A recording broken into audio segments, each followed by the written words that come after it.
That's right. Had to get back live on y'all, man. Can't leave y'all without a live throughout the day. Apologies for the AM. We busy. We got a little busy. Things got a little busy. We working. But we still got to get this content out to y'all. Breeze Nation, what's good? It's your boy, Pat the Designer, back at it again. Appreciate y'all for tuning in and showing love to another edition of the Windy City Breeze Sports Talk Daily. On today's episode, I want to talk about where this Chicago Bears offensive line looks like it is currently at. There's a conversation to be had that the Bears may have actually gotten the right combination of guys, not only through free agency, but through the draft. It really is starting to feel like we may actually start a regular season with an offensive line. We got to talk about all that and more on today's episode of the Windy City Breeze Sports Talk Daily. Hit that like button, subscribe to the page, leave a 5-star review. Y'all know what to do. Come on. Push the button. Come on. Push the button. Come on, push the button. Yeah, come on, push your button. You heard what she said. Y'all heard what Sue Young said. Hit that like button, subscribe to the page, man. Listen, up at OTAs yesterday. Didn't get a chance to go live yesterday. Wanted to go live, but had some stuff we had to do that really got us, working late and stuff like that. But wanted to get a live out here because going to OTAs, going up and having conversations with the coaches, with the players, I like to be able to interact with you guys after that to get your questions on what you wanted to see or what you wanted to hear from OTAs and stuff like that. But I want to start it off with this. Probably my big takeaway from OTAs, because I could care less about the Caleb Williams story. I don't know if that came through in my video yesterday. I could care less about the Caleb Williams. I could not give an iota of a you-know-what about what happened before he was drafted to the Bears. I could care less. Glad he cleared the air for whoever cared about this story. If you did care about this story, you're probably the problem. But anyway, listen, I thought the big thing that came out of OTAs yesterday was seeing Ozzy Trapilo get the start at that left tackle position, but seeing no movement any other place. Seeing no movement on the Chicago Bears offensive line. They did a lot of work in the offseason, so you weren't expecting a ton of movement. The one place that we did think there may be a little bit of movement for the Bears was at that right tackle position. Was there going to be a need to move people around, move Darnell Wright over to the left side? Usually that was how you did it back in the day, if you're wondering why people keep bringing that up. That was how you did it back in the day. Not even back in the day, maybe 10 years ago, if that.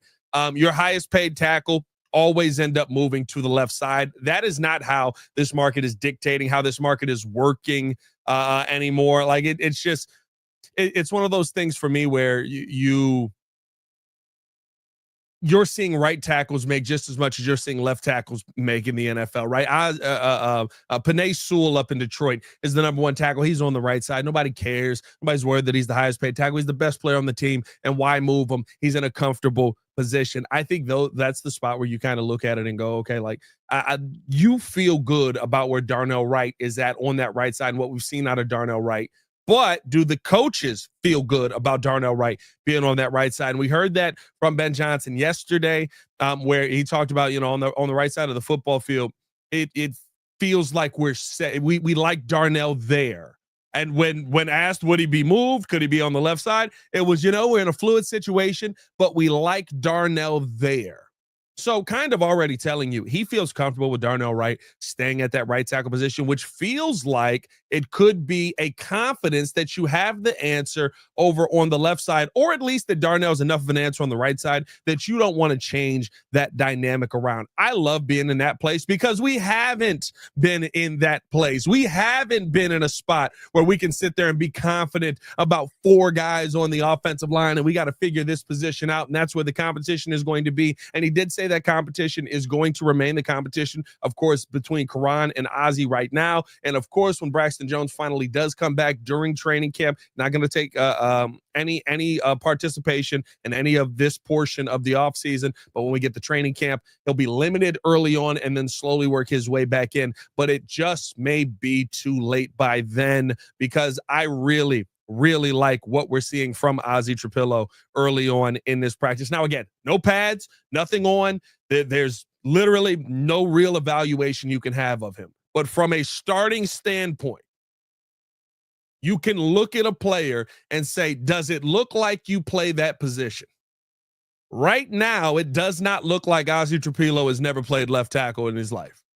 And I know he did play it his freshman year at BC, right? He wasn't very good at it in that freshman year, gave up 5 sacks that season, had 647 offensive snaps, 203 run block snaps, 443 pass block snaps, only had a 61 grade as far as PFF goes. He struggled at the left tackle position in his first year. They moved him to the right side to where he really got comfortable, only gave up 2 sacks over the next 2 seasons. And that is in 1,500 plus snaps. He gave up 2 more sacks the next 2 years of his career. So really improved on that right side. But that's where a big part of the question came in, right? That was where a big portion of the question came in of, well, why would you move him to the left side if he's, that good over on the right side? And for me, we feel good about Darnell there. We don't want to move him. We believe that this young man can play it. And in his first few snaps at that left tackle position with the number ones, it didn't look like that was a concern. And again, when the pads come on, will he be moved? When the pads come on, will there be moves that help people move him out of the way, right? There's more to grab onto. There's more to push against, right? How is he going to deal with that? That's a very valid question that I think is going to have to be answered here as we continue to move forward. But right now in this starting spot, dare I say, it feels like you have, and I think I can say this, no matter what the situation is, you have 5 offensive linemen. That is including, now, Karan Amagaji, I don't think is personally in the mix. I think that was a pick that maybe he ends up being a guard, maybe he's a swing tackle for you, something. I don't think that he's in the mix. But if you're working right now with Ozzy Trapilo, who I believe, as of this day, and I said this when we drafted him, he's going to be your starting left tackle probably this season. I believe that is going to be the case. But if Braxton Jones comes back, and you have Braxton Jones out there on that left side next to Joe Thuney, right? And you start to say, okay, of course, we know the PFF numbers on Braxton, but we know Braxton's not great in the pass block game. That's where he struggles the most, struggles against the bull rush. Going to be dealing with a lot of people that can bull rush him here this season, and it's going to be a problem for him moving forward, but struggles with that bull rush. But in the run game, that's where Braxton Jones accentuates the perfect technique for a left tackle. And guess who else is doing that at left guard? That's Joe Thuney. Guess who else is great in the run game at center? That's Drew Dalman. Guess who else is great in the run game at right guard? That's Jonah Jackson. Guess who else is great in the run game at right tackle? That's Darnell Wright. You have 5 pieces on this offensive line that grade out, and when you watch the tape, play out really, really good at the positions they play in an aspect of the game. Are there things where they struggle? Yeah, Drew Dalman struggles snapping the football in shotgun. Haven't seen that pop up at all, by the way, in OTAs. It was something that did pop up during last season when he was playing in Atlanta.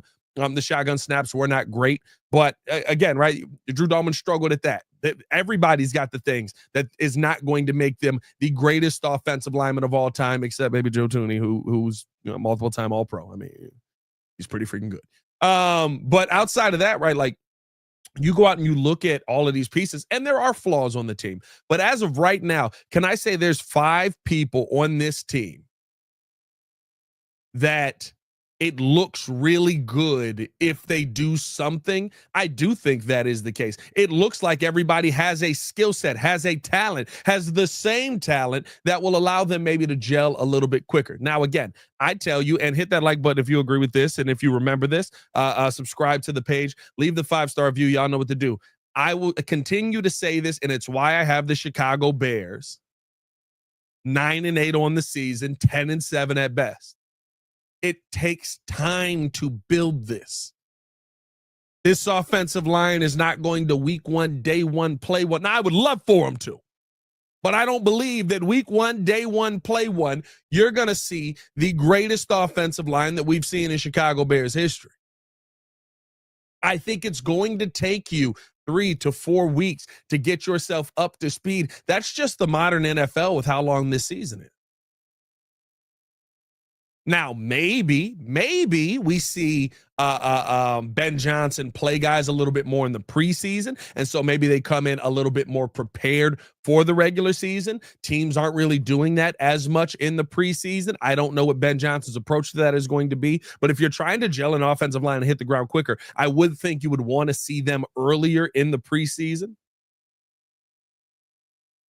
But if you're going to run this status quo like we've seen teams do forever, and I'm not talking about just like any team. I mean, like this is how, the Chiefs have run it. This is how the Steelers have run it. This is how the Eagles have run it, right? As you're going through preseason, it's a long season. You're not running your 5 offensive linemen deep into preseason game.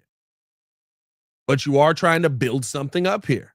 You are trying to build that chemistry. So maybe we see him do it a little bit different. I do think it's going to take a little bit of time, but we'll see how that ends up working out for the Bears. Shout out to Dennis, the Chicago kid, with the super chat said 2 questions. Should we trust Dennis Allen to be better than Flus with the defense? And would you rather have Ben as your coach or Caleb as your QB? Give me. I'm going to answer the second question first because I like that. I would rather have Ben as the coach because I'm seeing how he's building things up. I'm seeing how this is, coming together early on.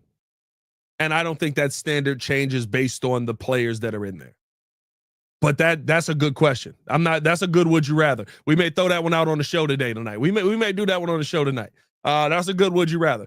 And then should we trust DA to be better than Flus with the defense? Here's the thing. Flus is a good DC. He is. I don't know what happened last year with the run fits and the run scheme and the run game, but for the most part, especially in the red zone, Flus showed you that he's a good DC. I think that Flus's decision-making, when you have to include timeouts, when you have to include running things, when you have to include being the CEO of the team, as he said, I think those things got in the way, and that often caused him to make mistakes at being in DC. I think that Dallas game is going to be tough this year. And so because of Flus being the DC over there and giving him Micah Parsons. I do think that we should trust Dennis Allen to be better than Matt Eberflus, though, because I think there are things about his defense that are going to unlock skill sets that we maybe haven't seen guys have to use under Flus's defense. When you're playing a lot more man, you've got a lot more linebacker coverage. That's a spot where Tremaine Edmonds can be well. That's a spot where Tremaine Edmonds can shine. Getting out, being in coverage, getting a hand in the way, right? Using that length, using the size. I think that unlocks him. I think that being in man a little bit more with better weapons on the defensive line, hopefully this season, you add Grady Jarrett, you add Dio Dangbo, you add Shamar Turner to this team. I think those are going to be upgrades for you. And so for me, when I see you trying to have an attacking defense, and it is we're in man, you got to get to the quarterback, get your ears back and get to the quarterback. I think you are going to see a little bit more versus Flus, who was very conservative. Hey, he's going to play an aggressive defense early, and then by the second half, he's going to be in a protect mode. He's going to be, doing his best to not be in prevent until finally in prevent, but basically playing a prevent mindset defense for the entire second half, which is why we've seen them lose so many of those games in those one-score games. So I think that in the long run, I do trust Dennis Allen to be really good out there, but I do think that it's going to be, again, just like the offensive line, it's going to take time. This is not going to happen right away. This is not going to just be a flip of a switch. And all of a sudden, it's going to be the greatest team we've ever seen. There's going to be ups. There's going to be downs. The goal this season, at least in my mind right now, are you going to be prepared for every game? Are you going to be competitive in just about every game? And I say just about every game because there are some games where you are prepared. There are some games where you are ready for it. There are some games where you're like, we know exactly what to do. And it's the Philadelphia Eagles on the other side. And they punch you in the mouth and they punch you in the mouth and they punch you in the mouth. And then you kind of just go, I don't think we got it yet. I don't think we can be. This is getting bad. That happens at times. So to me, I think that's more of a realistic option, especially with the schedule you have, especially with the teams that you play, where it's gonna take some time, right? There's times where I know exactly where Saquon Barkley's gonna be. I know exactly what hole's gonna open up. I know exactly what hole I need to hit. Oh snap! Saquon just carried me backwards for 5 yards. You know what I mean? I think that like I understand the excitement. I love right, Mr. Meaty coming out, Jordan JC coming out saying 13-3 or 13-4. Super producer Joel Holt saying I feel like your expectations are too low. 13-4 is great. The other teams get paid to play football, and they get paid really, really well. And by the way, the other teams we play this year are really freaking good at it.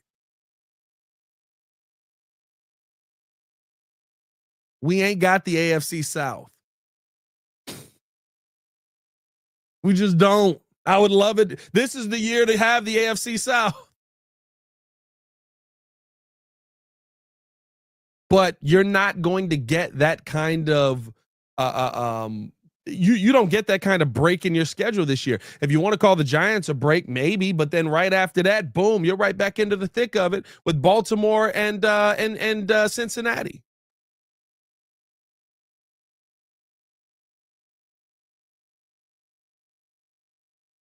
I think that that's the conversation where you go, listen, it's going to take some time, but the preparedness of this team, I think to get back kind of to the title topic, because I got in the chat a little bit, to get back to the title topic, talking about the offensive line, talking about where we believe this offensive line can go to be successful. I think that you're in a much better place to hit the ground running this season than you ever have been. I think you're in a much better place to be prepared for people to understand the assignment. I think you've got veteran people in place that can go out there on a play in and play out basis and understand exactly where they need to be. Understand exactly the technique they need to show. Understand that, hey, I need to engage this guy this way so that my running back can get through this hole that I need to open up.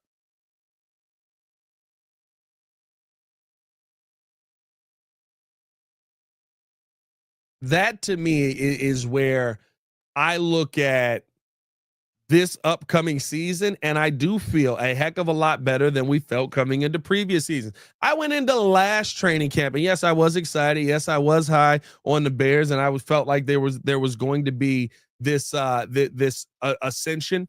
But as we kept going into camp, as we kept getting into training camp, as the further we went, the further we went, the further we went. And for the people that were watching, y'all remember, I just kept going, hey man, so we gotta sign somebody. Like there's centers out there. We gotta sign somebody, right?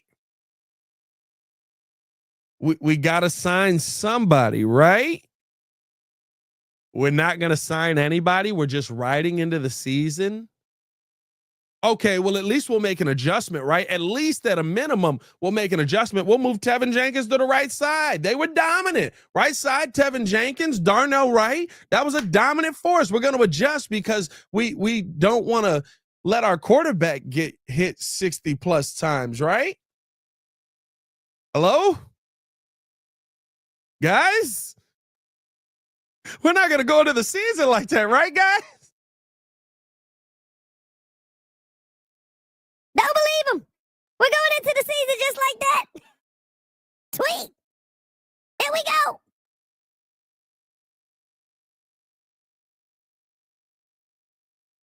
You set this entire offense up for failure at the beginning of last season because you refused to address the offensive line. This season, not only does it feel like you've addressed the offensive line, but it feels like you've addressed the offensive line with multiple pieces that should be answers for this team moving forward. Shout out to Tanner with the super chat. Said, what up, PTD? How's the feel among team and coaches compared to last season, bro?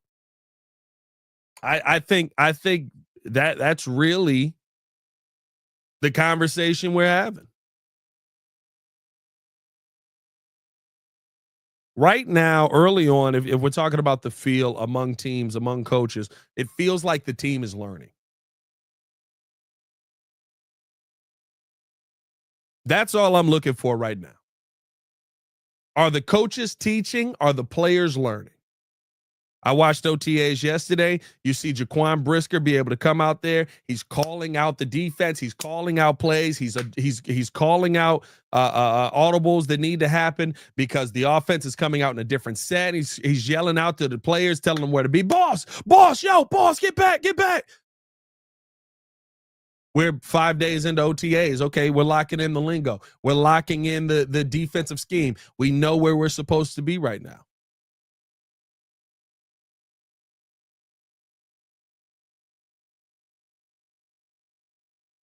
On the offensive side, Caleb getting into the operation, getting into the huddle, calling the play. I love yesterday. I talked about it on the video from yesterday, but I loved how Caleb Williams didn't have to run the playback because he said the play wrong. He had to run the playback because he didn't call the play with the right intensity, like he was prepared to run the play.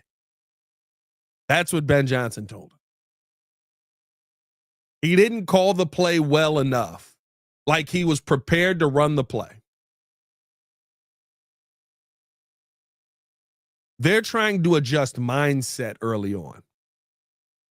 They're not as worried about going out there and Caleb Williams completing 10 out of 10 in 11 on 11 drills. They're not as worried about everything looking perfect right now. They're trying to break mindset. That's why you hear when that article came out about the body language of the team. And we heard Ben Johnson talk about it yesterday. We don't want to be a palms up team. We don't want to be a what happened team. We don't want to be a woe is me team. Said that sounds like weakness.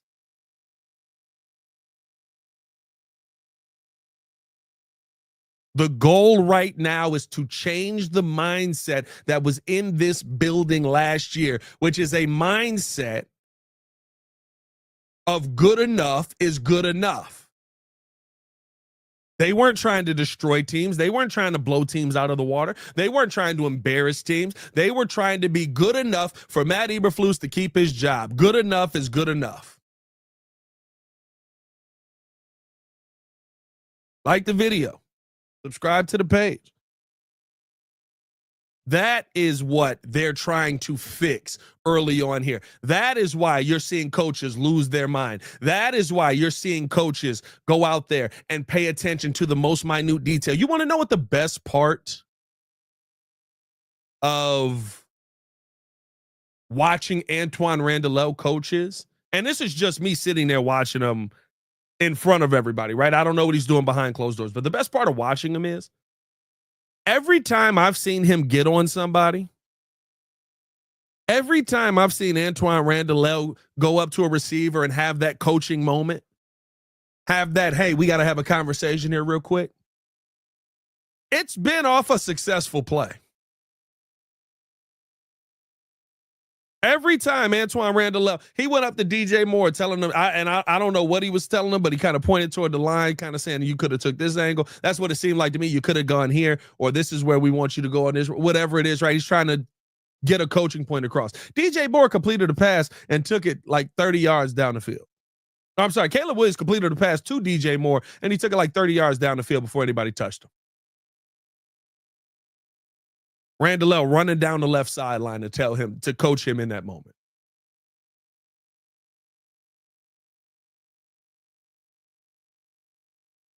There was another one with what's the tall dude? It's one of the undrafted guys. He caught the football. Caleb threw him a nice little touch pass, and if he just stays on his feet and keeps running, it's a touchdown.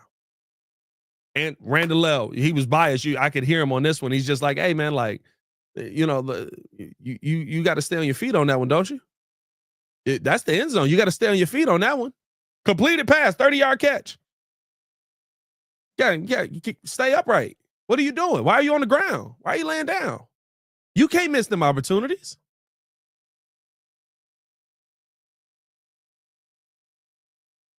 That's what they're trying to fix. That's what they're trying to adjust.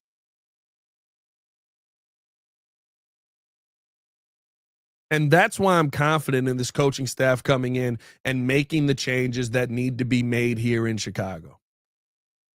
I think you changed the mindset of the organization as a whole when you're talking about going out there and adding to the team, when you're talking about adding pieces, when we're having this conversation on the offensive line. I think you made some really good adjustments there.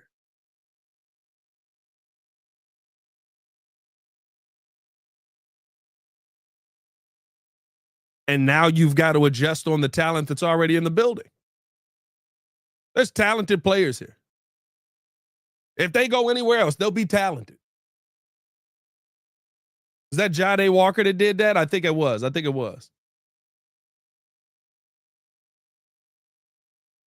DJ Moore leaves here. DJ Moore is going to be a good receiver for somebody. Roma Dunze leaves here. He's going to be a good receiver.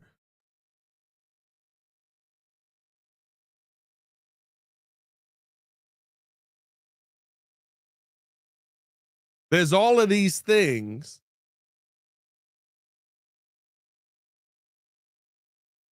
And all of these players on this team that have the talent you need. The goal is to get that talent to work together and to have the mindset to pull on the rope in the same direction. And it's very early. It's very early on.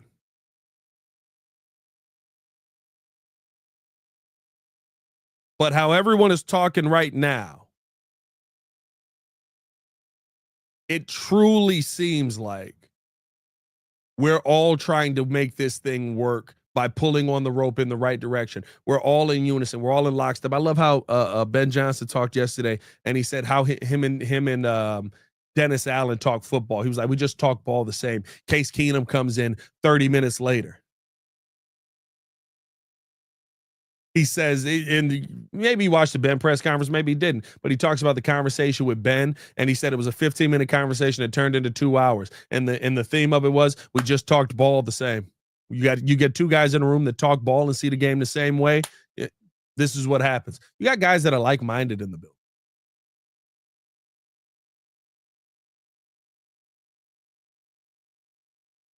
That's what it comes down to me. You finally got guys that all are thinking the same way and pulling on the rope in the same direction, trying to get the goal done, versus we saw it last season. We got one player thinking that this should happen. We got one coach saying that this should have happened. We got another player on this podcast saying that this should have happened. I'm not going to lie to you. The one thing I do want to see, who's podcasting this year? Who's podcasting this year? That's the one thing I want to see. Who's actually going out there and sitting down and going, hey, man, you know what I want to do? I want to host a podcast. I'm trying to make some extra money on a radio show. Who's doing that this year? Who's talking on Ben's Watch? Jay Grizz with the super chat. Shout out Jay Grizz. He said, could having too many coaches in Caleb's head, i.e. Ben Johnson, JT, Case, and Declan, hinder his progress rather than do more good to his development if they're not speaking the same language? If they're not speaking the same language 100%. If you're not having... If you've got one coach telling you, this is how I want you to run this is how you need to run this, then you've got an assistant coach who's in there and he's like, man, listen, let me tell you something. I get what he's saying, but you're going to fail if you run it this way. You need to run it this way. And then you got a backup quarterback coming in and going, man, look, I've been a quarterback in this league. I know how it is. I've been successful in this league. This is what you need to do. This is how you need to go about this. If you're getting 3-4 different messages, then yeah, it's going to be a hindrance.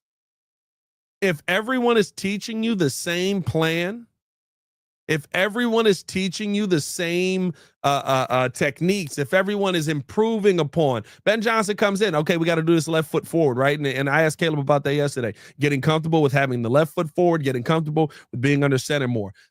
Ben Johnson having the left foot forward. Okay, Ben's got the left foot forward. Boom, left foot. All right, bet. We got to change this up. Okay, JT, I need to work on being comfortable with my left foot forward. Okay, this is what you want to do in this system. Here's how you work this out. We're going to build on everything that Ben just told you. This is how we're going to make you better in this. Hey, Case, you've been a left foot forward quarterback before, right? Yes, I have. Okay, how do I get comfortable in these moments? Okay, what you want to do, especially if you're here, you want to do this, that. If everyone's preaching the same message, you get the message.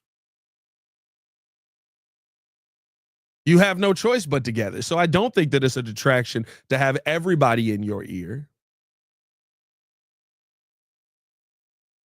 if they're all sitting there telling you the similar things that you need to hear to continue to grow your game, and every single person we brought in this offseason is for the benefit of Caleb Williams growing his game and growing his skill set as a player. I'm telling y'all that right now. The additions on defense are to get the ball back in Caleb Williams' hands. You know what Ben Johnson wants to do.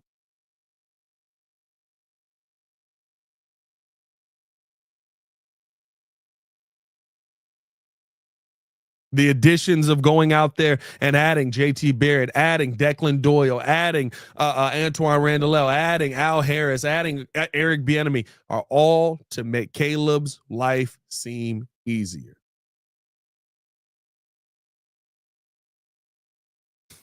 Jimmy Hoffa said, Pat, you make the NFL a simple sport. You want to know why, though? Because when you talk to these players, yes, there are complexities. There are difficult concepts. There are difficult things that you have to comprehend.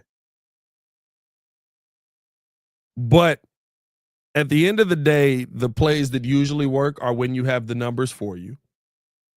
At the end of the day, the plays that usually are successful, even in interesting situations, are the plays where you have somebody that knows how to scheme things up to make the quarterback's life easy.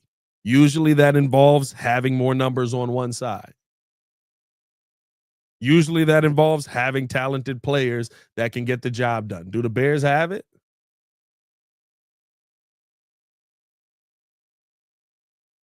Do the Bears have talent? Do the Bears have a quarterback that can deliver the football? Do the Bears have an offensive line? Do the Bears have somebody that can scheme things open? The answer is yes, yes, yes, and yes.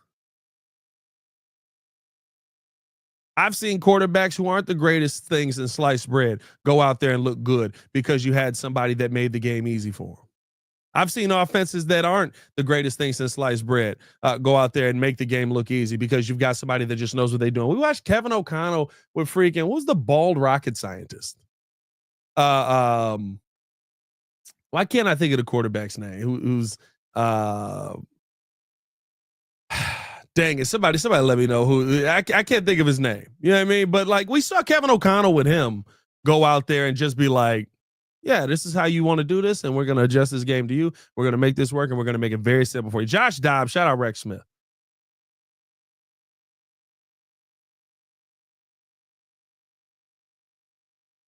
You know what I mean? Like, we've seen the quarterbacks go out there where we're like, oh, this is going to be bad. And then they find a way to win games. Why do they find a way to win games? Because somebody puts them in a situation that is simple for them.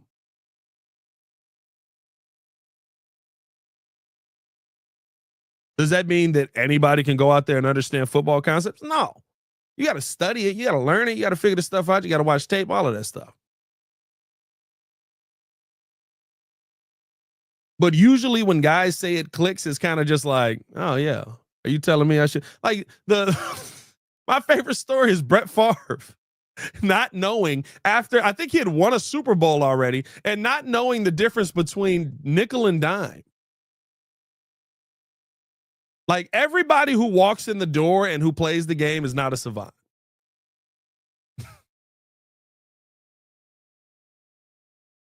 And some of those guys are at the quarterback position. Doesn't mean they're not smart, just means they aren't God's gift to football. The bald scientist was kind of wild there, Darkman. But I feel really good about where the Bears are right now. 2 OTA practices in. I feel like the team is learning. That's the goal. That's all I'm looking for right now. That's all I'm hoping for right now. That's all I need to see. Learn, grow. If by the time we get to the regular season, or I'm sorry, by the time we get to training camp, we're still throwing the football into spots where there's no wide receiver, or we're still overthrowing guys, we're underthrowing guys, or we're not running the football well off tackle, or we don't have somebody that can run it up the gut. I'll worry about that at training camp. Right now, today, the goal is build a team with the mindset of, hey, we're going to make sure that the small details are done right. And that's what Ben Johnson is doing. Hey, man, appreciate y'all for tuning in and showing love to another edition of the Windy City Breeze. Hit that like button, subscribe to the page, leave a 5-star review. Y'all know what to do. Hit that like button if you have not done so. We were at one point, for sure, over 100 in the chat, over 200 in the chat, over 300 in the chat, over 400 in the chat, 400. No OTA tomorrow. I think the Bears probably have OTA, but we'll be back up there. No, I think this is the last day of OTA. We'll be back up there for mini camp next week. And it'll be exciting to be up there and see those guys up there 3 days next week. I don't know who we'll get at the podium. I doubt we'll get Caleb Williams back again, which is why I wanted to get at least one football question in there. But man, appreciate y'all for tuning in and showing love, man. Y'all stay safe out there, Chicago. Big Bird Don, one love. See y'all tomorrow on the Morning Breeze. Peace.